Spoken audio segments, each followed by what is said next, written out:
it really got me, and I was gonna begin my remarks with another story, but what she said made me think about my kids. I was just with them. In fact, I just left them really early this morning in El Paso. I came home really late on Father's Day, just in time to put them to bed, and then to spend Monday and part of Tuesday with them, and then back on the road for another 2 weeks. We just come off the road for another 2 weeks.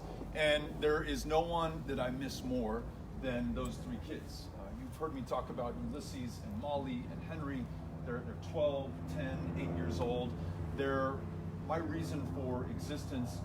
They're my reason to come home, but they're also my reason to get out the door bright and early this morning, because they are counting on us at this moment. And as Ava said, they're not old enough to vote.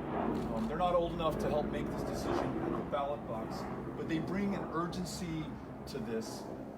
They bring an urgency to my life that makes us absolutely relentless in the pursuit of a better country for everyone. I think about Henry.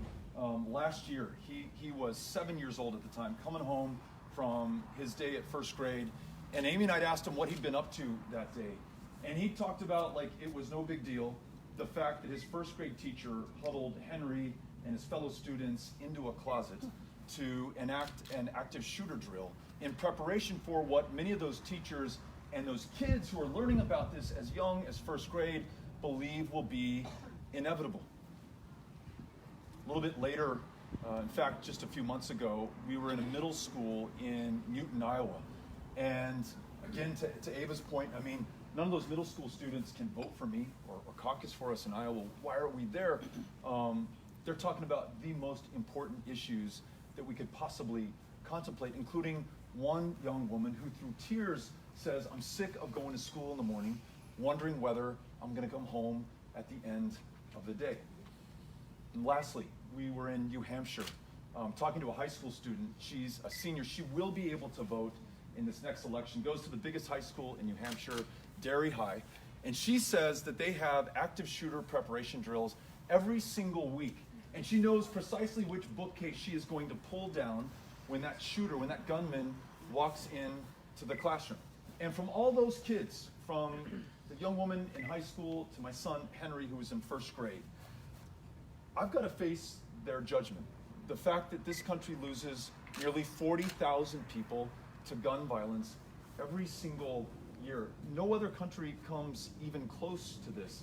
And so we either accept that this is our fate, this is our lot, we're inherently violent or evil or bad, or this is a human-caused problem with a human solution. So what is it going to take to make sure that we meet this challenge with our solution? We all know what it is: universal background checks, closing every loophole, the banning of sales of assault weapons and weapons of war that were designed to kill people as effectively, as efficiently as possible, adopting red flag laws so that when someone poses a danger to themselves or to someone else, they're stopped before it's too late. We've known these answers for a long time. Why haven't we been able to produce the change? Or Emily, who's here somewhere, 15 years old, says, I won't be able to vote, but the thing that I'm most concerned about is the fact that this planet is warming.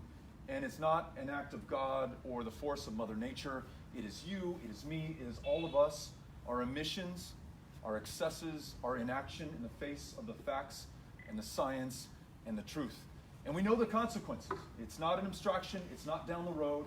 It's the fires that you bore witness to right here in California, preceded by the greatest droughts your state had ever seen. It's the floods that we saw in Houston, Texas, after 58 inches of rain fell from the sky. The landfall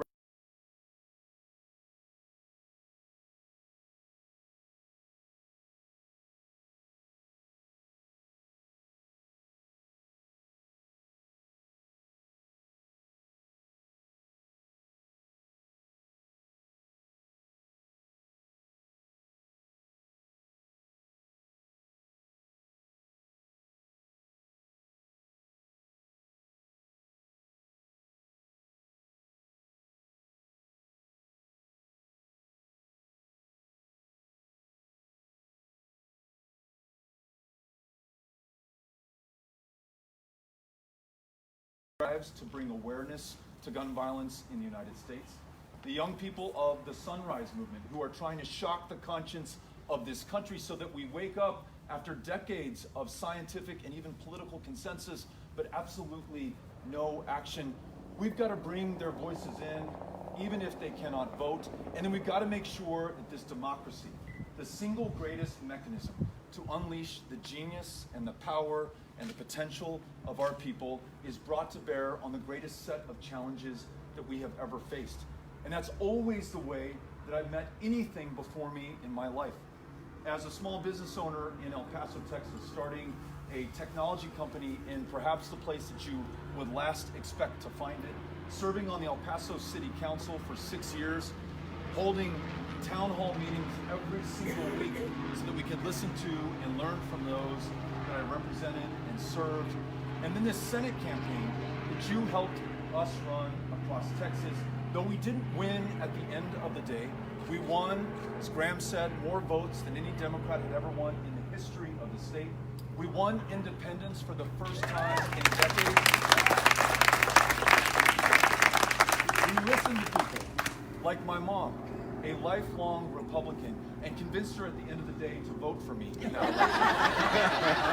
And 500,000 other Republicans who voted for Greg Abbott, very conservative Tea Party Republican for governor, on that same ballot voted for us. And it was not despite, I would argue, it was because we showed up with the courage of our convictions in every one of those 254 counties, talking about the most urgent, important issues and involving everyone into the conversation. Going to places like Archer County, which you may know from Larry McMurtry, Lonesome Dove, The Last Picture Show. Somebody stopped me before we started our town hall, showed me a picture of his dad meeting with the last Senate candidate from either party to show up in Archer County.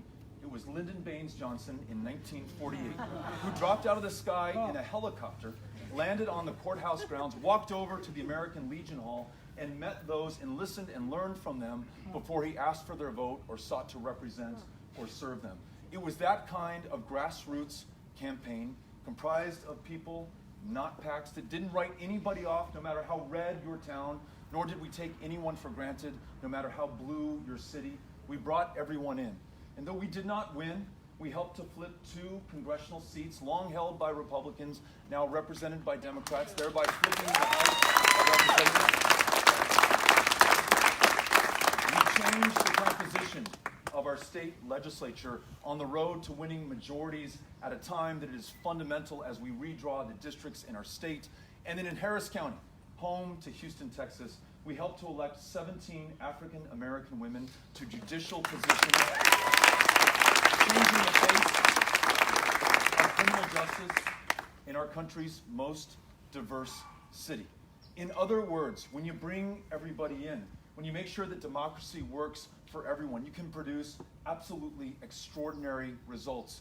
And I'm convinced it will take just such a movement to defeat Donald Trump in 2020, and then to bring this very divided country together again in 2021 around the biggest challenges that we've ever faced, from gun violence to climate, to ensuring that healthcare is not a function of luck or circumstance or privilege, but is a basic human right that every single one of us can believe in and depend on, making sure that this economy, which is working really well for far too few, works well enough for everybody else, so that you don't have to hold 2 or 3 jobs just to make ends meet. One job with a living wage is more than enough, especially when you complement that with paid family leave, affordable childcare, and a world-class system of public education. When we make sure that everyone is brought in, especially those who've been left behind or written out, when we acknowledge the legacy of slavery, segregation, and Jim Crow today as we celebrate Juneteenth, and know that it's expressed not just in our criminal justice system, where we imprison more people than any other country on the face of the planet, disproportionately comprised of people of color, but it's in our economy, where you have 10 times the wealth in white America than you do in black America. It is in healthcare, where we are in the midst of a maternal mortality crisis that is 3 times as deadly for women of color.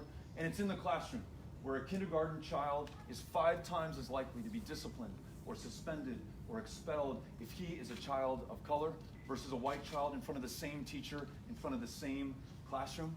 By bringing people into this democracy to our economy, and to the success and greatness of America, we can produce even greater results going forward. So you will see us campaign this way, much the way that we did in Texas, going everywhere, listening to everyone, bringing everybody in.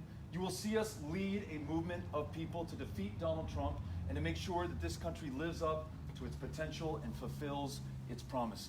Thank you for giving us the resources, the help, the support to make this possible. Whatever you can do, we're counting on it to make sure that we come through for you in 2020. Thank you all.